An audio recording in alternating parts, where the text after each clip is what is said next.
Hi, my name is Susan Lees. I'm a healthcare consultant and coach. Today I'd like to talk to you a little bit about burnout. And while we're going to talk about the really intense symptoms of burnout, don't worry because we're also going to do a follow-up video which shows you how to cope with it. So fear not. I just want to explain some of the more intensive symptoms of burnout so that you know what's going on.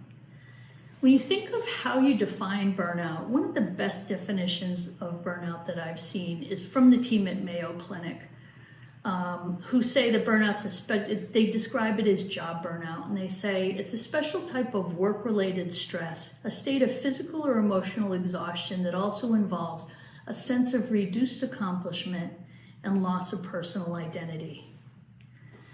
Fabro and Gordon from the National Institute of Mental Health, they define burnout as a state of exhaustion, irritability, and fatigue, which markedly decreases an individual's effectiveness and capability. They also define it as a collapse of the human spirit, which really speaks to why it's important to address it if you find like you're somebody who has burnout. There's 4 areas to consider in burnout. One is the physical symptoms of burnout, the psychological or emotional symptoms of burnout, career burnout, and your inner strength. So health effects of burnout are many, but just to rattle off some, it's arthritis. You may have decreased immune system, such as colds, flu, or other communicable diseases, gastrointestinal upsets, headaches, high blood pressure, increased problems with allergies, skin conditions, or asthma, increased vulnerability to heart disease, diabetes, or cancer, muscle tension, relationship problems, sleep problems, and weight loss or gain. Psychologically, some of the effects of burnout include anger, anxiety, apathy, compulsive behaviors, concentration, depression, fatigue, irritability, loneliness, suicidal, or withdrawal. If you have these symptoms and you know you've been carrying them with you for a while, it's really time to consider getting some help and working on this.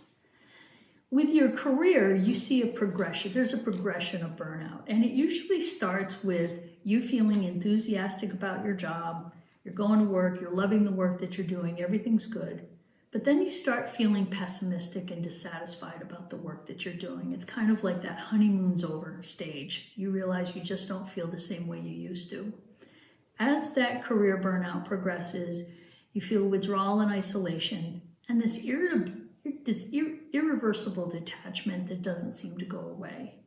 One of the ways that we see this in healthcare is if after a traumatic event or a really stressful code, if your team member calls out, that's usually not a good sign. So if you can call and follow up with them and see how they're doing or how they felt about what went on, that's a really good way to kind of start them talking about how they feel.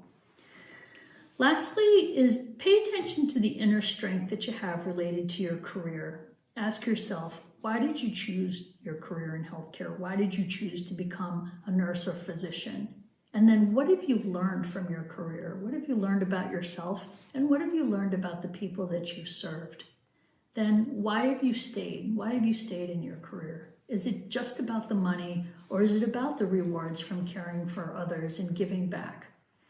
And then most importantly, when you're alone by yourself at the end of your shift, what motivates you to keep going? Other people like family members, friends will tell you, oh, we're so pleased of the work you're doing. We're so glad you're a nurse. And that's important to get really good positive feedback from other people. But you also need to look at your core of what keeps you going as a healthcare professional, because it can't just be about what other people think. It has to be about what's in your heart and why you chose the profession that you did. So we're going to talk a little bit about how to cope with burnout in the next video. For now, if you really are stressed out, just know that your employee assistance provider can help you, and there's the National Suicide Prevention Lifeline if you need it. Also, from myself and from my team here, thank you so much for the work that you're doing and giving back to others. Stay strong, stay safe. Thanks again.